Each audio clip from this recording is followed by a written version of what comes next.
நீங்கள் ஸ்டேட் போர்டில் +2 படிச்சுட்டு இருக்கிறீங்க, ப்ளஸ் நீங்கள் நீட் எக்ஸாமுக்கும் ப்ரிப்பேர் பண்ணிட்டு இருக்கிறீங்கன்னா, நீங்கள் எப்படி இந்த போர்டு எக்ஸாமுக்கும் நீட் எக்ஸாம் ப்ரிப்பரேஷனுக்கும் கரெக்டாக மேனேஜ் பண்ணி எப்படி டைம் ஸ்பெண்ட் பண்ணி கரெக்டாக எப்படி சிலபஸ் கம்ப்ளீட் பண்ணுறதுங்கிறத பார்க்கலாம். ஃபிசிக்ஸ், நீங்கள் ஃபிசிக்ஸ் ஸ்டேட் போர்ட் சிலபஸ்லேயும் பார்த்தீங்கன்னா நீட் சிலபஸ் ரெண்டுமே சேமாக தான் இருக்கும். உங்களுக்கு என்சிஆர்டியில் சிலபஸை கம்மி பண்ணும்போது கெமிஸ்ட்ரி பயாலஜியில் தான் அதிகமாக சாப்டர்ஸ் எல்லாமே எடுத்துட்டாங்க. ஃபிசிக்ஸை பொறுத்த வரைக்கும் என்சிஆர்டியில் இருக்கிற பெரிய பெரிய சாப்டர்ஸ்லாம் ஒன்றும் எடுத்துல, ஜஸ்ட் சின்ன சின்ன டாபிக்ஸை மட்டும் தான் ரிமூவ் பண்ணியிருக்காங்க. ஸோ ஸ்டேட் போர்டுக்கும் நீட் சிலபஸும் எல்லாமே சேமாக தான் இருக்கும். எல்லா சாப்டர்ஸுமே சேமாக தான் இருக்கும். இங்கே கரண்ட் எலக்ட்ரிசிட்டி, எலக்ட்ரோஸ்டாட்டிக்ஸ், ஆப்டிக்ஸ் எல்லாமே சேமாக தான் இருக்கும். ஸோ நீங்கள் ஸ்கூலில் என்ன படிக்கிறீங்களோ அது அந்த கான்செப்டை நல்லா தரவாக அண்டர்ஸ்டாண்ட் பண்ணி படிங்க. நெக்ஸ்ட் உங்களுக்கு அந்த ஸ்கூல் ஒர்க் போக மீதி ஒரு 30 மினிட்ஸ் ஒதுக்குங்க ஃபார் நீட்டுக்காக. ஸோ அந்த 30 மினிட்ஸில் நீங்கள் என்ன பண்ணுறீங்கன்னா, ஆல்ரெடி நீங்கள் வந்து போர்டு எக்ஸாமுக்கே நீங்கள் ப்ரிப்பேர் பண்ணும்போது எல்லா சாப்டர்ஸ்லையுமே கான்செப்ட்ஸ்லாம் படிச்சுட்டு இருப்பீங்க. ஸோ எக்ஸ்ட்ராவாக வந்து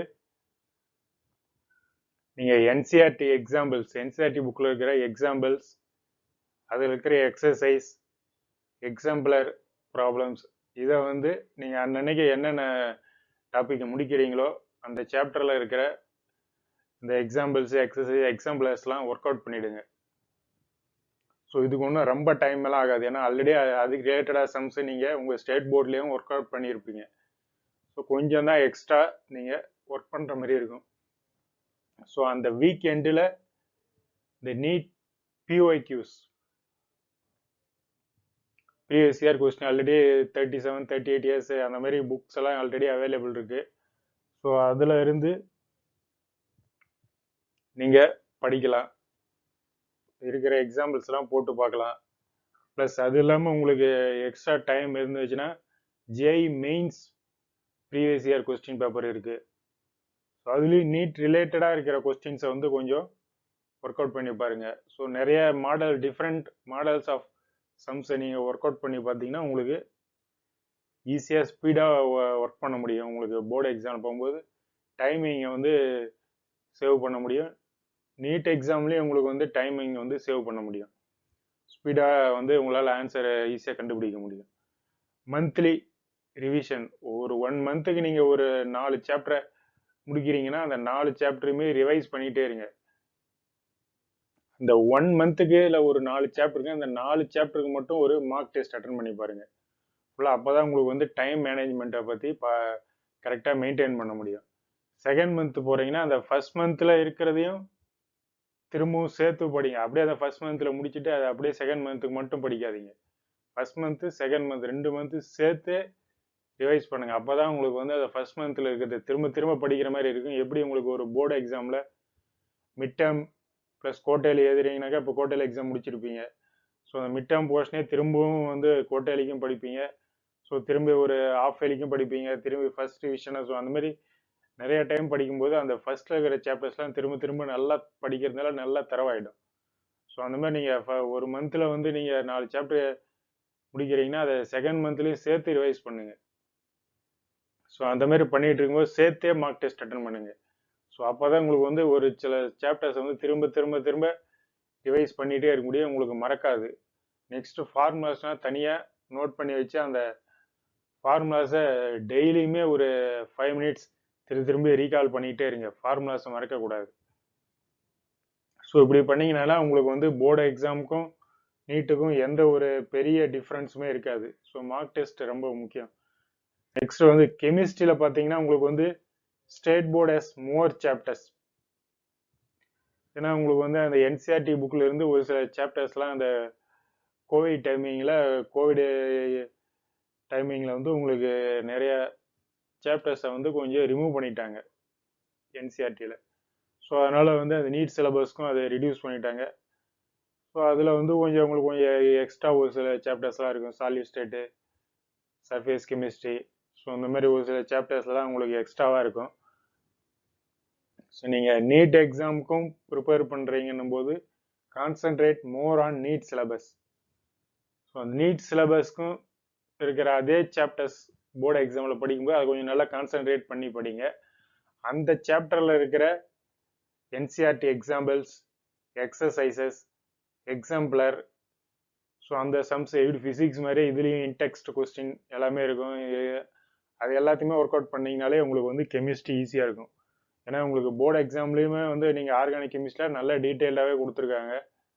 ஸோ அதை ஒன்ஸ் பார்த்துட்டு ஒரு சாப்டர் கம்பைன் பண்ணி படிங்க. ஹாலோ அல்கேன்ஸ், அல்கஹால்ஸு, ஈத்தர்ஸு, ஆல்டிஹைட்ஸு, அமைன்ஸ் இருக்கிற எல்லா சாப்டர்ஸுமே நீங்கள் படிக்கும்போதே நீங்கள் ஆல்ரெடி இப்போ கோட்டையில் எக்ஸாம் எழுதியிருக்கும் போதே தெரியும். நீங்கள் ஒரு சாப்டருடைய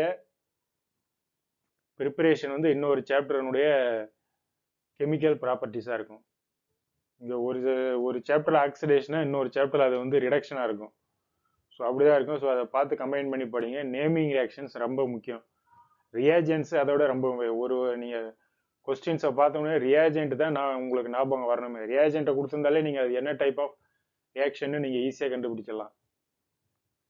ஃபிசிக்ஸ் மாதிரி நீங்கள் வீக்கெண்டில் அந்த சாப்டருடைய நீட் பிஓக்யூஸு, ஜெய் மெயின்ஸ் பிஓக்யூஸை ஒர்க் அவுட் பண்ணி பாருங்க. ஸோ அப்போ தான் உங்களுக்கு வந்து என்ன டைப் ஆஃப் கொஸ்டின்ஸு, என்ன டிஃப்ரெண்ட் டைப்ஸ் ஆஃப் கொஸ்டின்ஸ் கேட்டிருக்காங்கிறத உங்களால் நல்லா அண்டர்ஸ்டாண்ட் பண்ண முடியும்.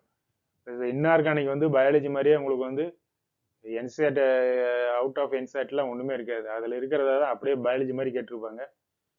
உங்களுக்கு கெமிஸ்ட்ரியில் வந்து ஒரு 45 கொஸ்டினில் 15 கொஸ்டின்ஸ் வந்து ஃப்ரம் இன்ஆர்கானிக் அரௌண்டு அப்ராக்சிமேட்லி இருக்கும். ஸோ அந்த 15 கொஸ்டின்ஸுமே ஆன்சர் பண்ணணும். ஸோ அதுக்காக வந்து நீங்கள் கண்டிப்பாக வந்து இருக்கிற எல்லா சாப்டர்ஸுமே இன்ஆர்கானிக்கில் எந்த சாப்டரும் மிஸ் பண்ணாதீங்க. ப்ளஸ் இங்கே இருக்கிற அந்த coordination, compounds, D block, F block எல்லாமே இருக்கும். உங்களுக்கு என்சிஆர்டி புக்கில் கூட எல்லா அந்த பி பிளாக் கூட உங்கள் புக்கில் இருக்குது. ஸோ அது வந்து உங்களுக்கு ஒரு அட்வான்டேஜ் தான். ஸோ அந்த போர்டு எக்ஸாமுக்கு கொஞ்சம் ஆல்ரெடி நீங்கள் ப்ரிப்பேர் பண்ணிட்டு இருப்பீங்க. ஸோ அது கொஞ்சம் எக்ஸ்ட்ரா தான் நீங்கள் வந்து நீட்டுக்கு ப்ரிப்பேர் பண்ண வேண்டியதாக இருக்கும். ஸோ ஒரு 30 மினிட்ஸ் ஒதுக்குனாலே போதும். நீங்கள் டெய்லியும் ஒரு 30 மினிட்ஸ் ஒதுக்குனாலே இந்த எக்ஸ்ட்ரா இருக்கிற அந்த என்சிஆர்டியில் இருக்கிற எக்ஸாம்பிள்ஸ், எக்ஸசைஸ், எக்ஸாம்பிளர்ஸ் இது எல்லாத்தையுமே நீங்கள் ஒர்க் அவுட் பண்ணிடலாம்.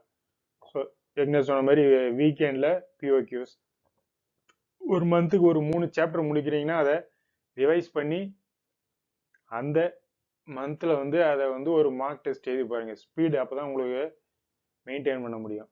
ஸ்பீடாக நீங்கள் எவ்வளோ ஸ்பீடாக ஒரு நாளைக்கு நீங்கள் ஒரு மார்க் டெஸ்ட்டில் அந்த டைமிங்குள்ளார உங்களால் முடிக்க முடியுதான்னு அப்போ தான் பார்க்கணும். ஸோ நெக்ஸ்ட் மந்த் போகும்போது ஃபர்ஸ்ட் மந்தில் நீங்கள் எத்தனை சாப்டர் முடிச்சிங்களோ அது ப்ளஸ் இந்த மந்தில் இருக்கிற ஒரு 3 சாப்டர். ஸோ அப்படி ஆட் பண்ணி படிங்க. ஸ்கூலில் எக்ஸாம் மாதிரியே கோட்டையிலி என்ன சொன்னோம் இல்லையா, ஃபர்ஸ்ட் மீட்டும் கோட்டையிலி சொன்ன மாதிரி சாப்டர்ஸ் திரும்ப ரிவைஸ் பண்ணுற மாதிரி இங்கேயும் அதே மாதிரி ரிவைஸ் பண்ணிகிட்டே இருங்க.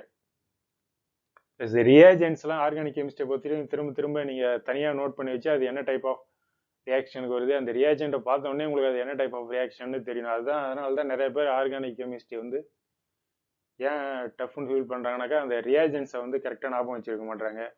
ப்ளஸ் மெக்கானிசம் ரொம்ப முக்கியம். அதில் என்ன எலக்ட்ரோஃபைல்ங்கிறது நிறைய டைம் கேட்டிருப்பாங்க. இந்த டைப் ஆஃப் ரியாக்ஷனில் இது என்ன எலக்ட்ரோஃபைல்னு கேட்டிருப்பாங்க. ஸோ அந்த மாதிரி எல்லாம் நீங்கள் நல்லா தரவாக தெரிஞ்சிருக்கணும்.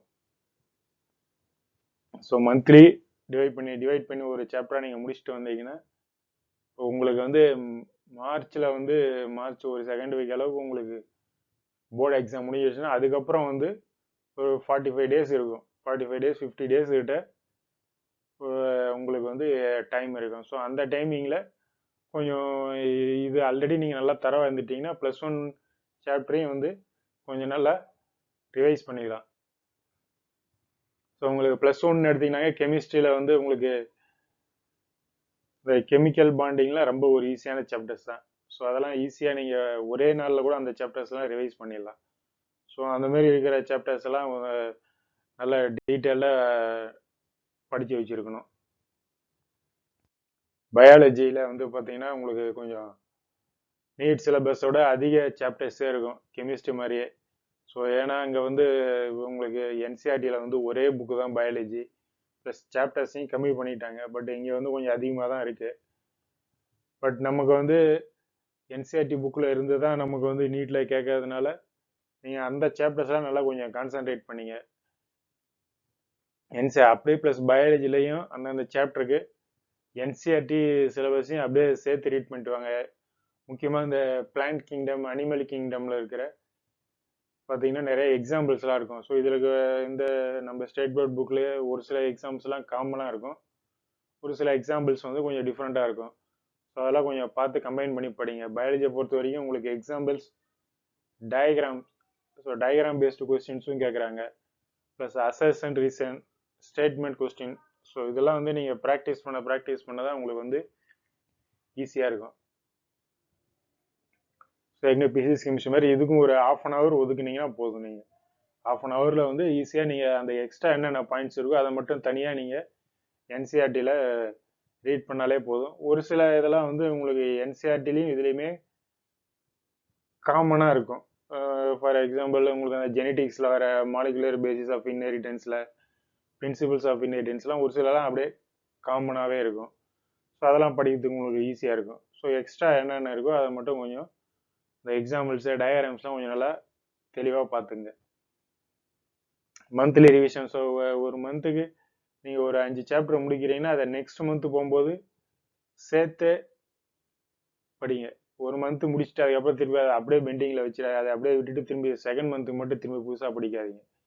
செகண்ட் மந்தில் படிக்கும்போது ஃபர்ஸ்ட் மந்த்தை டெய்லி ஒரு 5 மினிட்ஸ் அப்படியே ஒதுக்கி அந்த ஃபர்ஸ்ட் மந்தில் முடிச்சதையும் திரும்ப ரிவைஸ் பண்ணிகிட்டே இருங்க. அப்போ தான் உங்களுக்கு வந்து மறக்காது.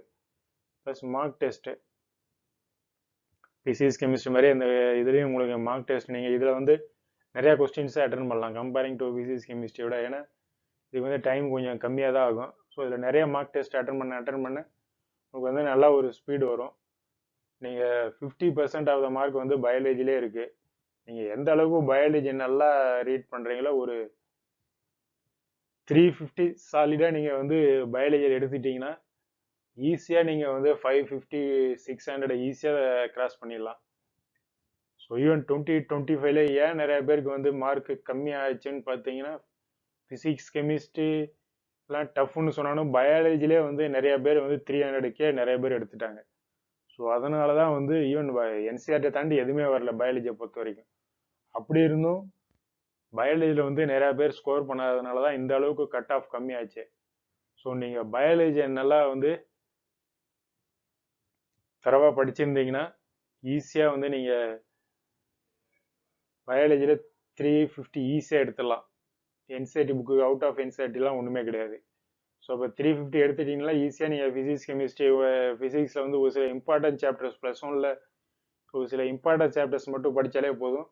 ஈஸியாக ஒரு 120 அளவுக்கு ஈஸியாக எடுத்துடலாம் ஃபிசிக்ஸில். ஸோ கெமிஸ்ட்ரியும் ஒரு 150 எடுத்துடலாம். ஈஸியாக 600 கிராஸ் பண்ணிடலாம். ஈஸியாக ஒரு கவர்மெண்ட் காலேஜில் எம்பிபிஎஸ் வாங்கிடலாம். ஸோ ஏற்கனவே சொன்ன மாதிரி ஜஸ்ட் ஒரு நாளைக்கு ஒரு ½ அன் ஹவர் ஒதுக்கினீங்கனாலே போதும், ஈஸியாக முடிச்சிடலாம். ப்ளஸ் வீக்கெண்டில் ஒரு அந்த பிஓக்யூஸை மட்டும் ஒர்க் அவுட் பண்ணி பாருங்கள். மந்த்லி 1 டே வந்து நீங்கள் அந்த மார்க் டெஸ்ட் அட்டன் பண்ணீங்க.